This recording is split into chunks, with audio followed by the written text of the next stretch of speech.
Welcome to The Journey with author, speaker, and evangelist Marlena Compston. Marlena seeks out guests that have a moving testimony to share in their faith journey. Marlena's faith call is to set the captives free, and she shares her faith along with hope in the Lord Jesus Christ. She is real, raw, and authentic. Marlena longs to give the opportunity for others to open up about their own struggles along with their victories. So please welcome the host of The Journey, Marlena Compston.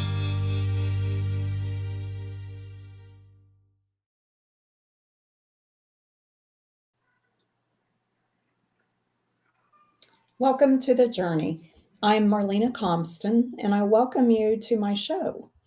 My guest is someone that within just this last 18 to 24 months, many of us all across the country were praying for she and her husband, Harrison.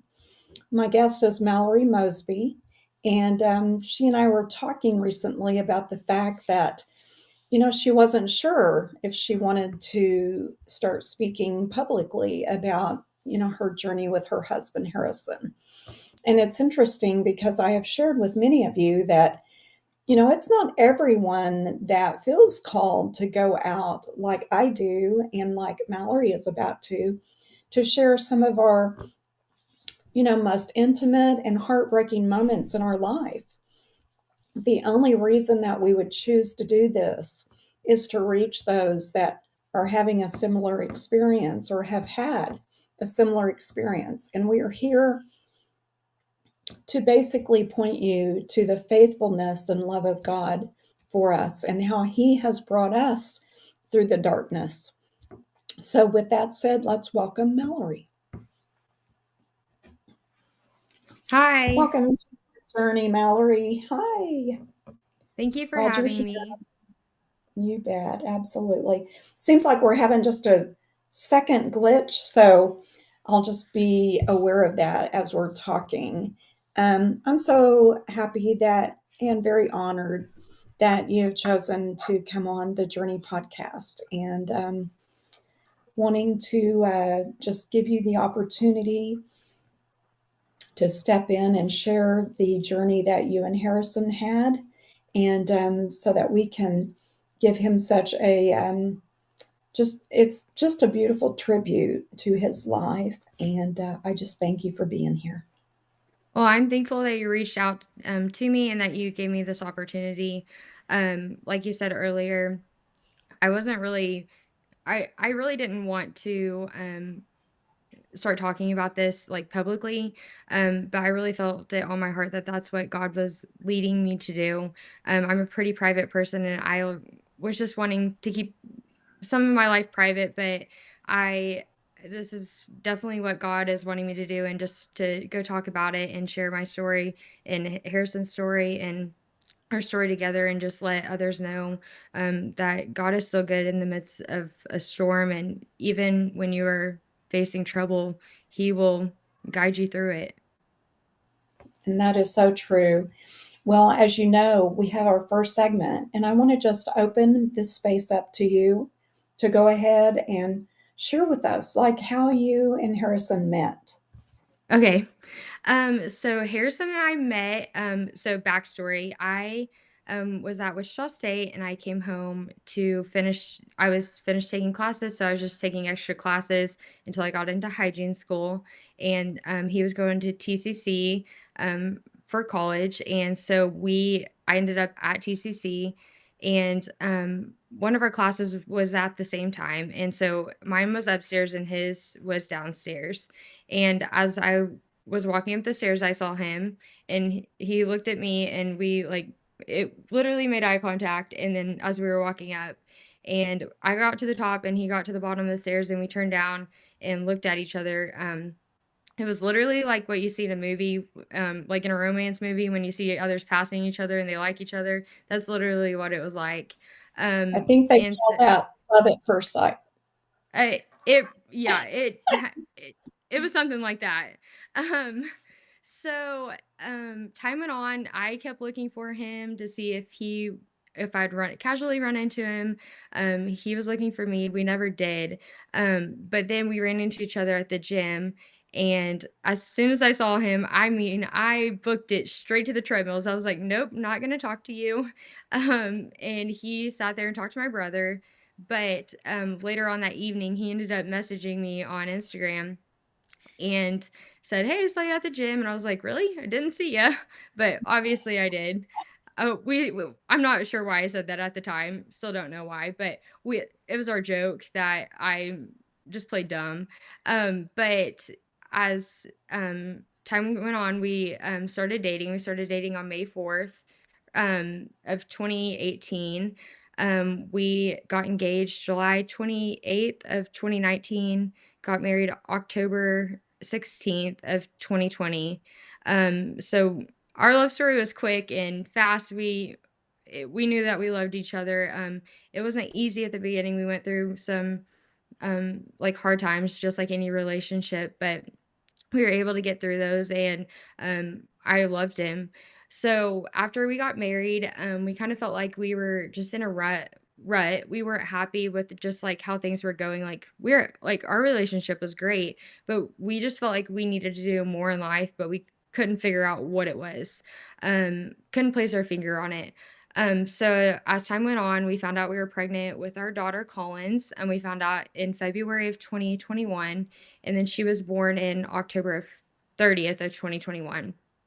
Um, so we were blessed with the greatest bundle of joy. She is truly our pride and joy. She is precious, always And she looks smiling. just like him. Yes, just like Don't you him. think she does? It's the sweetest blessing, and so we were blessed with her. And all of this goes into like God's perfect timing. Because right before Collins was born, Harrison um texted me from work, and he said, "Hey, Mal, my shoulder is hurting. I think I injured it." And we just kind of brushed it off, and the day that we went in to have Collins, he was really hurting. Mm, It really hurt for him to carry carry like our hospital bag for the baby and everything, and mm, like just up into the room.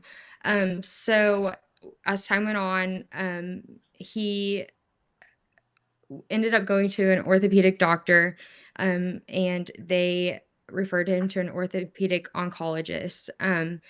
And by the time that they actually referred him to the oncologist, he had almost a lump on the back of his shoulder on his mm, deltoid muscle. Um, he when it first started hurting, there was nothing, like you couldn't see anything, but it progressively got worse. Um, when they referred us to the orthopedic oncologist, we didn't think anything of it. We weren't thinking that there's a possibility that he could have cancer, just because the orthopedic doctor just thought it was just a benign tumor. So cancer never crossed our minds. So we met mm, with her.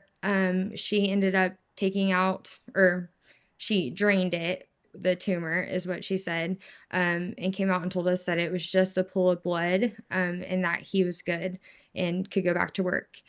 Um, so as time went on, I think it was a couple weeks, maybe a week had passed. Harrison decided to go ahead and, um, well, okay, back up just a little bit.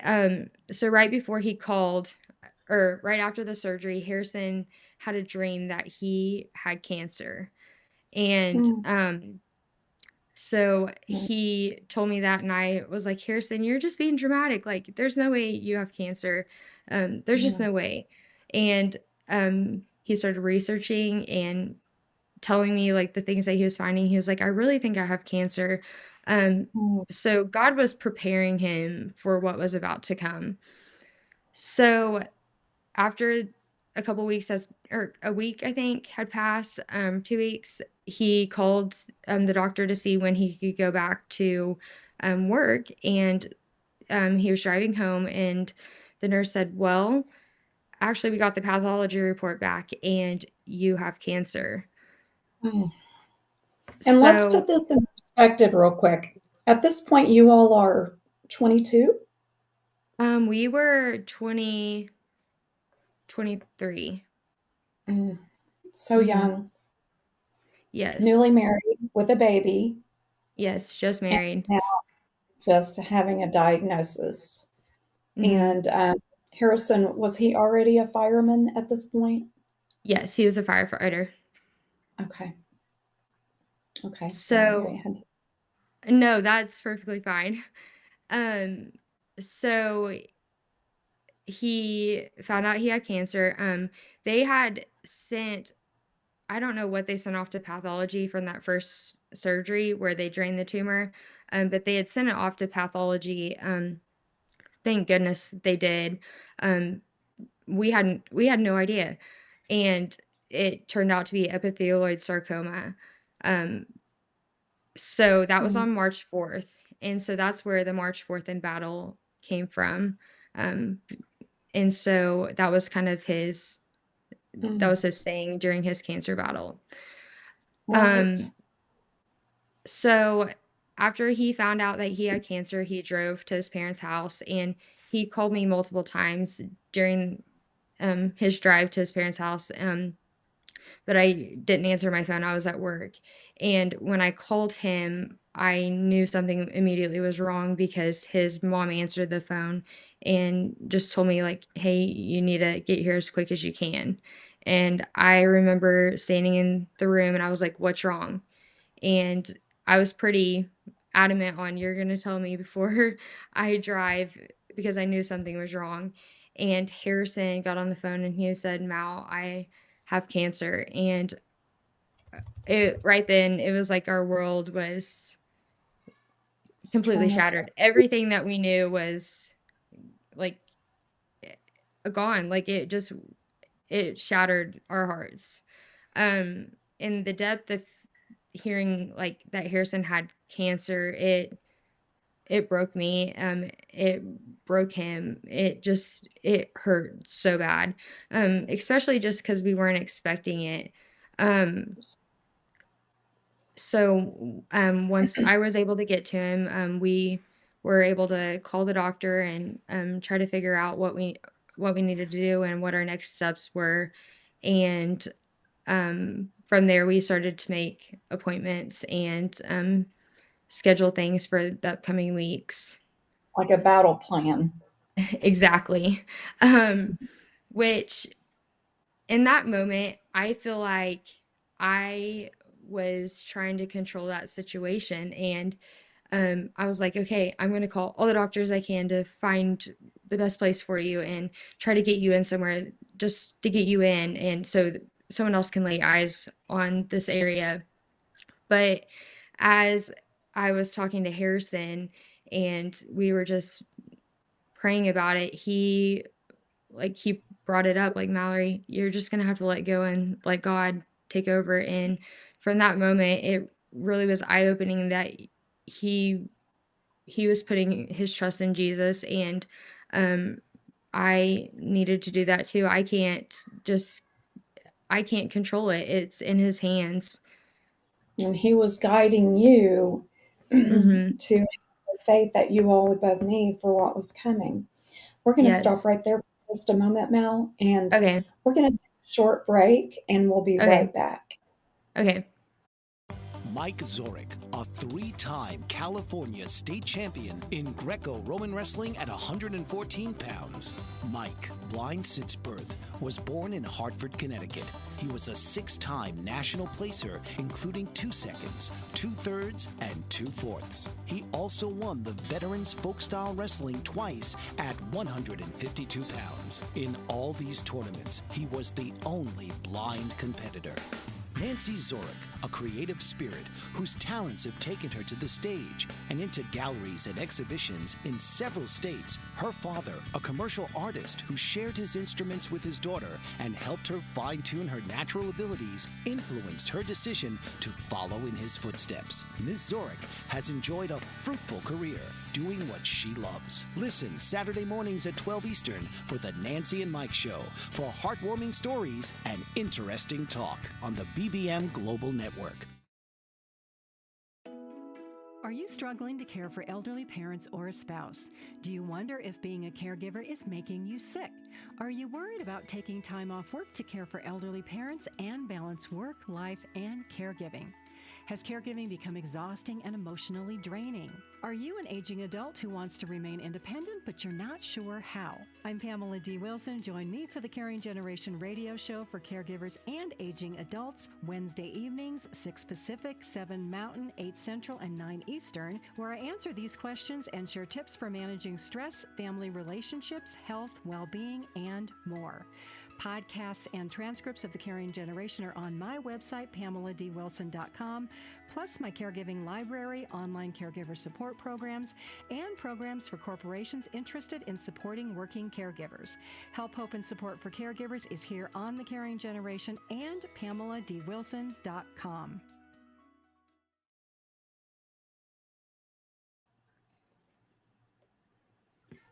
Welcome back to The Journey. I'm Marlena Compston, and I have Mallory Moseby with me for this podcast.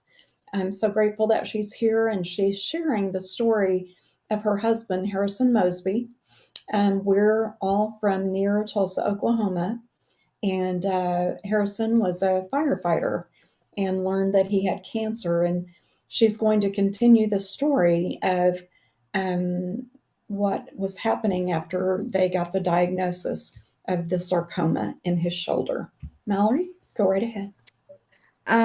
So after we found out he had cancer, we made our appointments and everything, but it was a day later, Harrison decided, "I'm going to completely change everything about what he's eating." He dipped Copenhagen, he completely quit that, no sugar. He started on a keto diet, but eventually went vegan, because he researched that vegan would be the best for cancer, just getting healthy, whole foods in his body.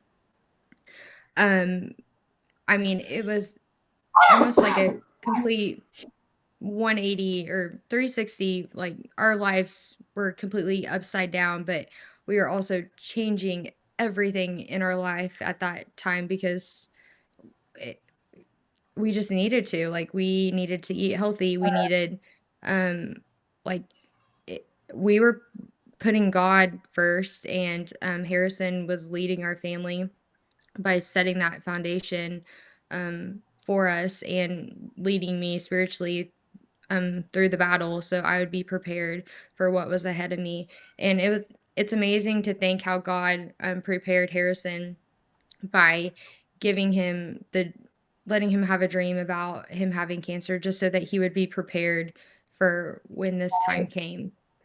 Though it was Um, so shocking, at the same time, like you said, it's like he prepared him. And there's no doubt, as we know, God will speak to us in so many different ways, and dreams is certainly one of those ways. So, can I ask you, because I'm sure others are thinking that too. So, like before the diagnosis or before, all this was going on, mhm. I mean, do you feel like your faith was strong and or do you feel like this made you so much stronger? We both had a strong faith, um, for sure, and this just made it even stronger. Um, so like I said, we were in a rut, and like at the beginning of our marriage, we just felt like we needed to be doing more. As we went throughout the cancer battle, we found a new love for each other, and that was stronger than what we could have ever imagined. But Yeah. also a love for God that was just, I mean, it was intimate, like, that love with God, and that grew so strong. I know for me, and it did, but I also for him. But he was just so strong, and I'm just thankful that God gave him that strength and courage to be brave and be bold, to continue walking with his head up high and, his eyes fixed on what the things that are above.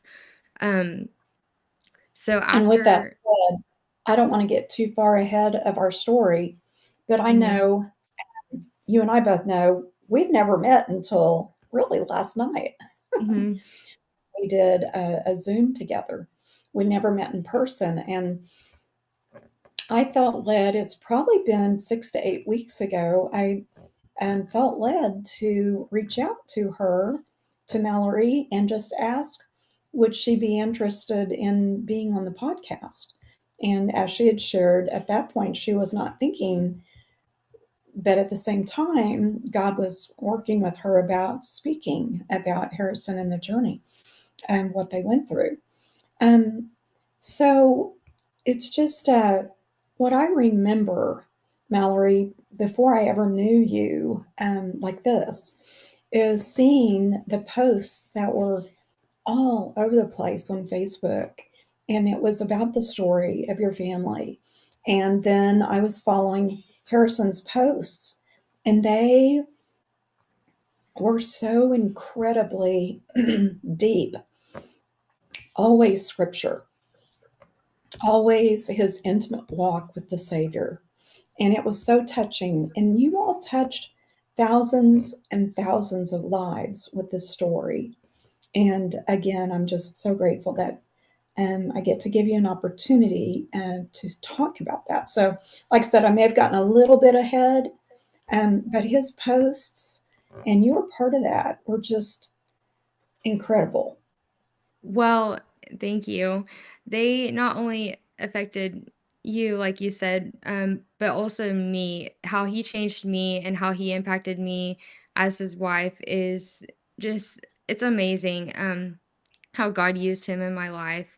At his funeral, I said that it was an honor to be his wife, and it truly was. I I didn't expect a marriage to be like this and to be challenged and to grow like I did, but God truly used him to impact my life, and I can't thank him enough for it. It's amazing. And Um, that's something, sorry, no, you're fine. that's what I remember saying to you. And I had said to one of my dearest friends, I said, just the strength that she had, that she stood by him no matter what. And that was so obvious. And the strength that Harrison had no matter what. And, like before he lost part of his, before he lost his shoulder and arm, all of us were just praying diligently that he would come through. And then the heartbreak of when that didn't happen, and it just kept seeming to spiral down. But you know what? His faith was just as strong as the first time I ever saw a post. And he knew who his God was, and he knew that his God would heal him or take him home. And I'm telling you, it was just talking about growing other people's faith. It did. It helped so many. It So when he would make a post on Facebook, he would take I'm pretty sure it would take him all day to write the post because he wanted it to be perfect. He wanted it to for God to speak to him and put the words out there that God wanted him to use. Um I love that. so like when he would post in the hospital and or at home, like it truly was he was putting the time in and effort. It wasn't just a quick post like I would do, just like I would just type up something. He would put in the effort to make it like what he was supposed to say. He was listening to God. But as we were going or in the hospital and he would make those posts, it truly was like what we were feeling in the room, and God never left our side, and we felt the presence of him and the joy from the Lord. It truly was our strength. Now there were sad times in the hospital. I've gotten Right. messages on Facebook saying, it's okay to be sad. Yes, it is okay to be sad.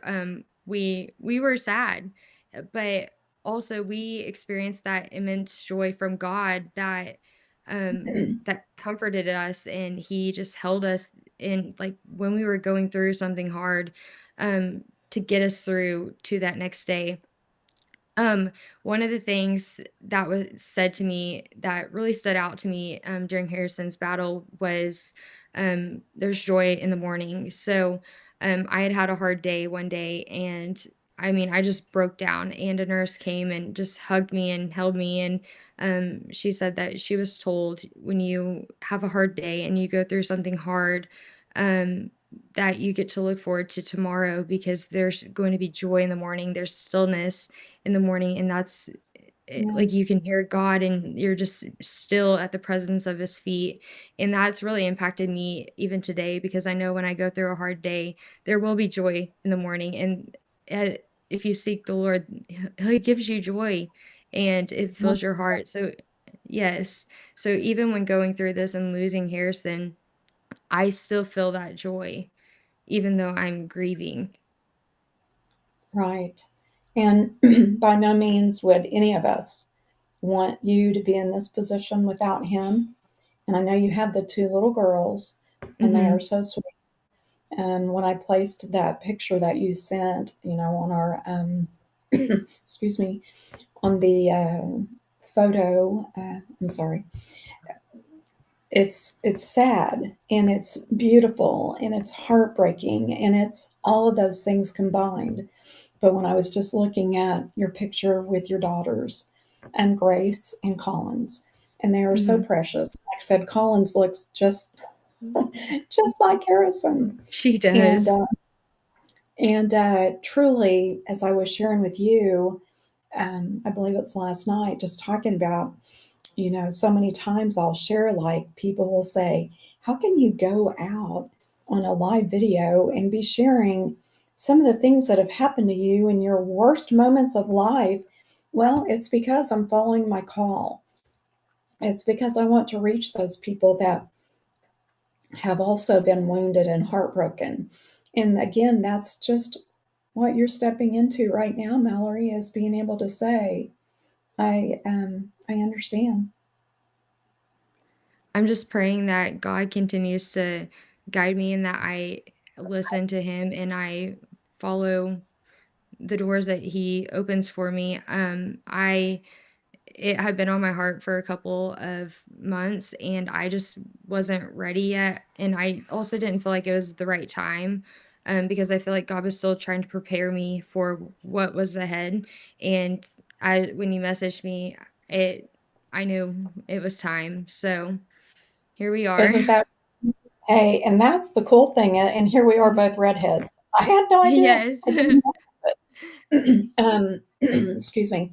That is so cool, because God does connect us. He does open, just like she's saying, he opens doors, he closes doors, and if we will just take a step back from our busy life and all of our social media and turn off the TV and turn off the music and just sometimes I get on my knees. I know you and I both know. I get on my knees. Sometimes I'm just in my car driving with the sound off and I just need to fellowship with the Lord. And something my pastor was speaking about recently is to listen. Not only are we speaking to him, but to just be quiet and to listen. So, how cool is that? That the very I could have reached out to you months and months ago, but I'm so grateful I didn't. But how cool is it that I was listening and I, just messaged you on Facebook. We weren't yet even friends on Facebook. Mhm. And thank you for accepting that. And at the same time, in God's perfect plan, he is dealing with you about, hey, I'd like you to step out and start speaking about this. So, Mhm. Father God, we thank you for that and for connecting us like this. So, I'm going to be quiet a minute and let you go on with your story. Okay, so once we took the weekend, after we found out on Friday that he had cancer. That following Monday, I believe we had scans, that Monday or that Tuesday of that week, another MRI just to kind of figure out like what's going on. We met with an ENT doctor to make sure that there wasn't anything in lymph nodes or anything swollen that we couldn't see. And then um, so I was pretty set on going to MD Anderson just because that's the only place I'd ever heard. Um, but there was a Tulsa firefighter that had the same type of cancer as Harrison, that his wife had reached out after she found out what type of cancer he had and told us about the hospital that they went to and the doctors that they saw. And um, so I called them, and they were actually able to get us in quicker than what MD Anderson could. So we would have had to wait, I think it was 2.5 months to get into MD Anderson, and Oh, wow. Siteman Cancer Center could get us in that Mm. following week. So as we prayed about it, we felt led to go ahead and go down there, and we met with the doctors, the surgeon, and the oncologist, and decided that we needed to go ahead and follow through with that at that time. So he went ahead and did a they decided they give us options. So they give us an option to go ahead and do a course of, I believe, radiation over 6 weeks and then surgery again, or we could do a fast track radiation. It was called hypofractionated radiation, which was over a Mm. period of 5 days. It is a high dose of radiation with less amount of time. And just for our Okay. lives at that time, we felt like that would be best for us, especially with having a new baby. I Um, have to ask you, like, was that just frightening, or was Harrison like, let's do this? um, it was scary just in the fact that we knew that there were risks involved, with any type of surgery, radiation, and then it it was just all new to us, so we were still learning and trying to figure Oh, out, like, more about the cancer, and, so we were scared, but also he was ready. He was ready to attack this. One of his sayings that he would say as long as I've known him, he would just say good. So, like, if something bad happened to him, good. Like, the night he found out he had cancer, good. And so that just meant that, good, like, I'm going to beat this. I'm going to be better because of this. And it truly made him better. Like, he fought with everything he had. Um, so mm, after the radiation, he ended up having surgery. We were praying for clear margins, and he ended up there were still positive margins. But come to find out, he actually ended up with an infection right after they removed his drain tube. So we went to our local ER, and when we got there, they ran his blood count numbers and everything. And the doctor came in and said, "You could die from this infection." mm, That was a pivotal moment for us because we weren't expecting expecting that to be sure, said. Um, sure. so that we ended up going up to Siteman again, cancer center. They were doing tests, and I think we stayed there for about a week, and then they ended up doing another resection surgery, and we were praying again that he got all clear margins and that no cancer cells were left.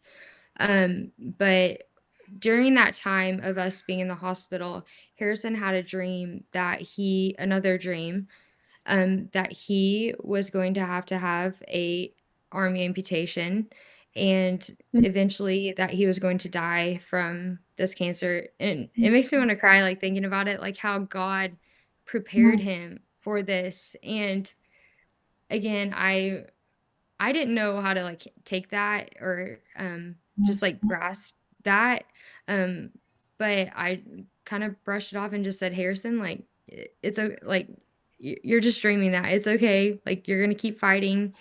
Just because I didn't want him to get down, and I didn't want him to be sad about that, but he wasn't, and, God prepared him to just be ready for what was going to take place. And Mm, as Harrison was being prepared by God, um, Harrison was preparing me, and just being a witness to me and showing me that it's okay. Just let go and trust God. Like, you don't have to Mm, control it, just let go. And that is one of the biggest, like, I don't even know what to say about that. Like, it's just amazing how God works. it is. I wanted to go in here real quick and, and read, if you don't mind, what I sent you January 22nd on Messenger. I said, so many need to hear of your beautiful love and how you so lovingly walked him home. So many of us, and I'm placing my own marriage of almost 7 difficult years in the mix. I was just kidding around. No, not really. Need to hear how someone loves no matter what, never leaves, no matter how difficult it got. I said, you, my sister, have such a beautiful anointed journey to share, and one that would honor the life and faith of your husband. And I just remember when I wrote that and thinking, like, truly, like, I love what you shared with me last night, that you didn't want it to be about yourself. You wanted it to be all about Harrison, and how you are sharing the fact that it wasn't really about your faith, it was really Harrison's faith that was helping carry you through and become stronger. And that's what Harrison was doing for all of us watching too Mhm. and praying. It's just, by the way, for those of you that don't know, we will be doing a second podcast with Mallory and placing that online as well. And she will share more of her story with Harrison. And again, what I want to say is just this young man, full of faith, pointed all of us to Jesus. No matter what he was going through, no matter what he and his family were going through, and he was encouraging all of us, no matter the pain he was in, the treatments was in. His wife, Mallory, you were pregnant during part of this with your second child. Yes. So he ended up having his surgery, and we were stable for a couple of months. And then we found out we were actually pregnant with Grace, in August. Oh Um, my goodness. yes. So we were so excited. So we named her Grace just because of God's grace and the grace that he had shown us through this journey and like the battle, and we just felt like that was fitting for her. And boy, she's full of grace. I She's a saw her mess. last night. She's You a redheaded mess. also? No, she's not, Okay, but I I think thought she may maybe. take a little bit after me. Is what I I've heard. gotcha. We're a little fiery, aren't we? We just can't help Yes, ourselves. for sure. No um doubt. so we found out we were pregnant with Grace in August, and then in September, Harrison had a new lump that popped up. So that's when Mm, our world just kind of shifted again because it was another setback. And through mm, the through this cancer journey, it was like we could never get ahead, because we'd take mm, one step forward, but then we'd take two steps back, and that was throughout the whole almost 2 years. It was just trial after trial, and mm, it just felt like during that time we were trying to, like, the devil just was trying to beat us down, and um mm, it was hard not to get discouraged, but God just placed the perfect people at the perfect time to send something to us. Or um when Harrison was sad, I would lift him up, and when he was sad, he would lift me up. So we were really each other's strengths during this too, along with God just giving us that strength to keep fighting and to keep going and to not give up. Because mm, during this time I was still working full time, along with um like, just we were going to appointments and surgeries. So it was hard, but um he was determined that he was not going to give up and he was going to keep fighting. So I had to have that mindset too. And the way that he just told me like it's going to be okay. We have to continue to be the light. Then that's what we did. Now, I wish I could say I would hope that I could say, if it were me in his position, that I would have had the same mindset and um, faith like he did, but I truly don't think I could have because I think I would have been discouraged, just being told that I had cancer. But he really took it, and he was letting God use it. He just always seemed so fearless, you know. Mhm. Again, the fearless It faith that was. he. Mhm. So after we found out he had a new spot, they ended up doing a biopsy of it in September, and then he started chemo and immunotherapy. I believe it was in November. So from that time, his biopsy site had almost it was pretty much healed up. But immediately after he started the chemo, I think it was about 2 weeks, he started to have, like, a little pinpoint area on the, biopsy site where the site was starting to open up and bleed. Um, Okay. and that's what started um, the new trial of bleeding. And by December, we were having to change his bandage multiple times a day. He would bleed through his shirt. I mean, we would pack it with gauze and um, we would wrap ace bandages around it to try to hold the gauze there just to keep it tight enough, and he would still bleed through. So he was still doing the immunotherapy and the oral chemo at home, and we continued that up until April. And by April, his side effects had gotten so bad that we decided we prayed about it and we felt like God was telling us, it's okay to take a break. And his cancer was stable at that time. It hadn't spread anywhere. So we went ahead and we stopped it. And that was right before Grace was born. Um, Okay. Give us just a yes. moment.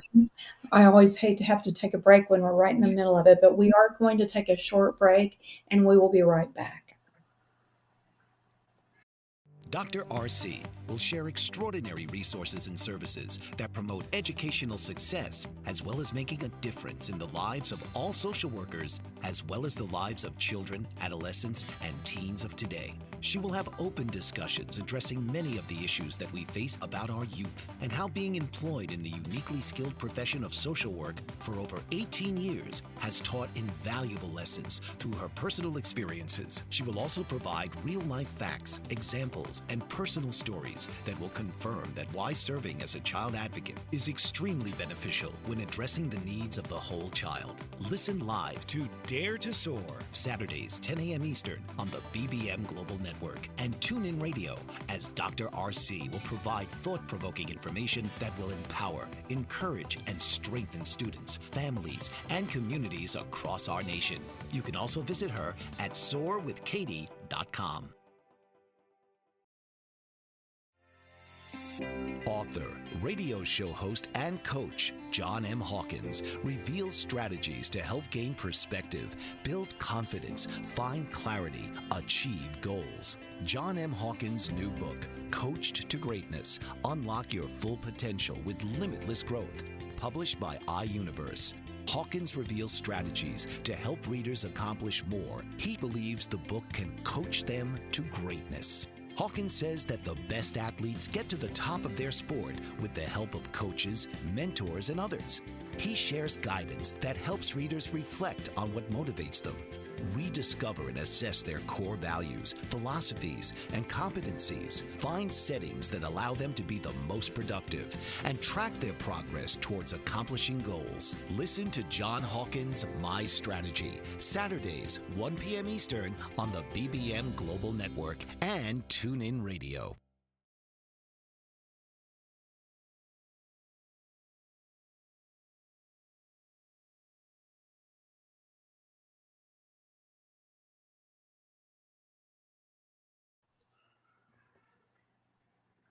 Welcome back to the journey. I'm Marlena Compston, and I have Mallory Moseby with me. I think we may be having a little bit of technical difficulty, so bear with us just a second, so our technician can figure that out. I think we're back. So Mallory Moseby is here with us, and she is discussing her precious husband, Harrison Moseby. And Mallory, I'm going to give it the time to you. We've got just 5 minutes. Okay, so after we stopped the chemo and the immunotherapy, it was about a week after that. We ended up taking him to our local ER. He was not feeling good. I mean, he just looked awful. We found out that his hemoglobin was critically low, which Mm, was coming from him bleeding out from his shoulder. Um, mm, it it was bad at that point. I mean, multiple bandage changes a day. We couldn't really hardly leave the house, because he would bleed through immediately. So once we found out that his hemoglobin was low, we were starting to realize the symptoms of it, and before Grace was born, I think we had 3 blood transfusions that week, 2 or 3, mm, just in a week's time. So he was losing blood quick, and mm, he needed it quick. So that's when like our town and our city really stepped up, and the fire department, and they set up blood donations and had our church, everyone started to donate blood, because of course he would get the rarest cancer. Like 1% of people get it, but also he has the rarest blood type, O negative. that's what. So yes, Oh wow. so we needed O negative blood, and because it's it's hard to find. And so luckily we were blessed, and um Tulsa and surrounding areas just started donating blood, and so we knew that we would have enough.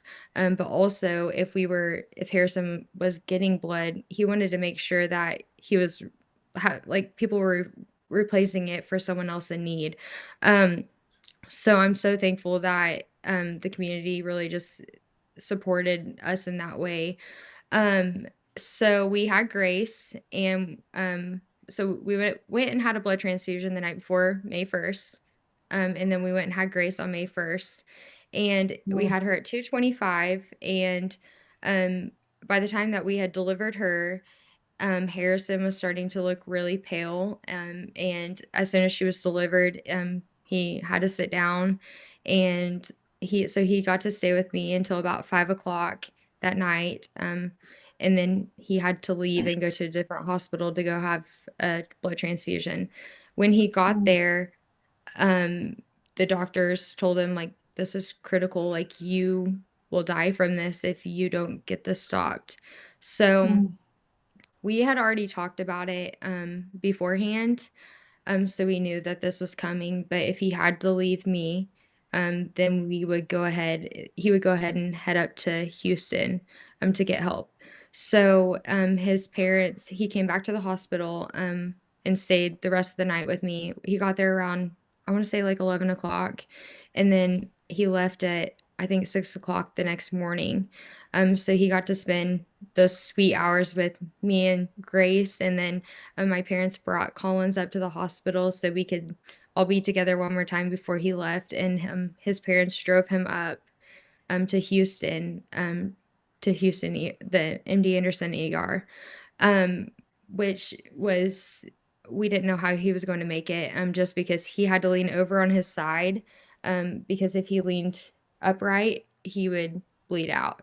So if he leaned mm, over, the gravity would just hold the blood right there, and so he was able to keep it in. But as soon as he sat up, he bled out, or he would bleed. Um, but him leaving me in the hospital and him having to go down there without me was probably one of the hardest moments of my life, next to us finding out mm. that he had cancer. I was a mess. It was hard. Had a baby too. Yes. I was Mm, a wreck. So luckily I was able to be discharged from the hospital after a day after I had Grace, and then I had plans to go up there the next day, But I woke up not feeling well because I had a pretty complicated birth. And then, but I felt better the following day. So we left on Thursday, and my parents drove me and both girls up there. That was it was devastating for him having to leave um us behind, but just knowing that for the first time ever that our family was separated, that killed us. So that was really Sure. hard. Mhm. Right. So once we got up there, or as a couple of days had passed before I was able to get up there, so doctors were already trying to figure out a plan and what they were going to do for him. And they did on that Friday after I got up there on Thursday. On that following Friday, they decided to go ahead and do a procedure to try to stop the bleed, and it didn't work. And so that's when they called in all the doctors, oncologists, surgeons, orthopedic surgeons, plastic surgery, um, and it was some sort of radiology team.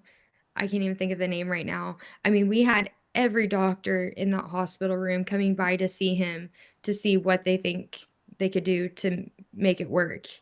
And Sure. every time that they would try something, it was like another setback. Like we had so much so much hope that it would work, and it wouldn't, but it was okay because we knew God was going to have another plan. Like another door would be open when that time was right. Um, so it eventually led to him having to have an amputation. So he got there May 2nd, and then he had his amputation May 25th.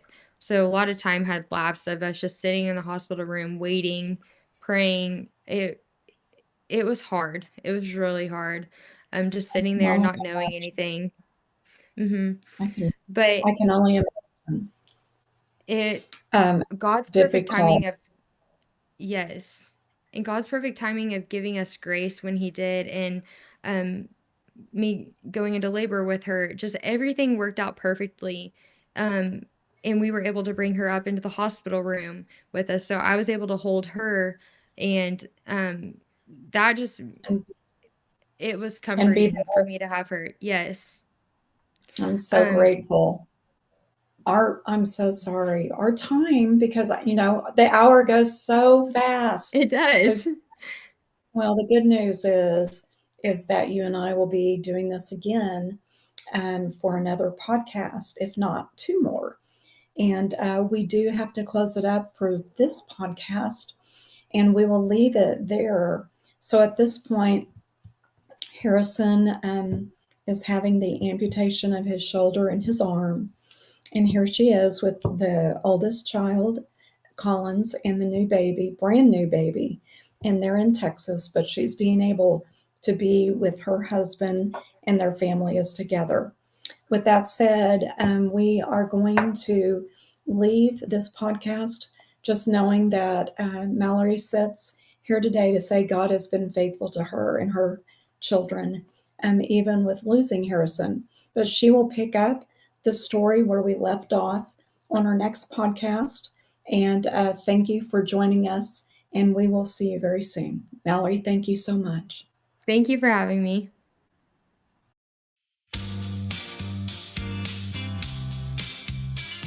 This has been The Journey with your host, Marlena Compston. Tune in each week as Marlena shares her own journey from childhood trauma. She gives God all the glory for delivering her from the darkness. Her call is to help others heal from their own past, and her passion is to point them to Jesus and his salvation, mercy, and grace. Thursdays, 11 a.m. Eastern on the Bold Brave TV network, powered by B2 Studios.